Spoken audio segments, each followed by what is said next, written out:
ग्रामीण भागातील शेवटच्या घटकांपर्यंत आरोग्य सेवा पोहोचवण्यासाठी या क्षेत्रात काम करणाऱ्या प्रत्येक व्यक्तीने आरोग्य सेवा हीच ईश्वर सेवा हे तत्व अंगीकारून काम करावे, असे आवाहन केंद्रीय आयुष्य, आरोग्य व कुटुंब कल्याण राज्यमंत्री प्रतापराव जाधव यांनी केलं।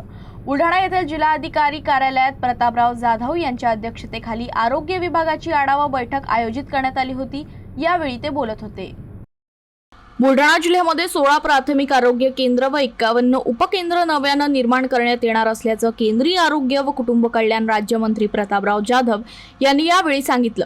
या आढावा बैठकीमध्ये राष्ट्रीय अंधत्व नियंत्रण, मानसिक आजार नियंत्रण, रक्त संक्रमण सेवा, राष्ट्रीय आरोग्य अभियान आणि आरोग्याशी संबंधित असलेले विविध विषयांचा आढावा या बैठकीमध्ये घेण्यात आला। यावेळी मार्गदर्शन करताना ते बोलत होते। केंद्र आणि राज्य सरकारच्या वतीने आधुनिक तंत्रज्ञानाचा वैद्यकीय साधनं रुग्णांच्या सेवेसाठी उपलब्ध करून देण्यात आले आहेत। त्या साधनांचा उपयोग लोकांच्या उपचार पद्धतीसाठी होणे गरजेचे आहे। प्रत्येकाने आपलं काम चोखपणे बजावल्यास आरोग्य सेवा अधिक मजबूत होईल। त्यासाठी प्रत्येकाने आपले योगदान द्यावे, असं आवाहन त्यांनी यावेळी केलं।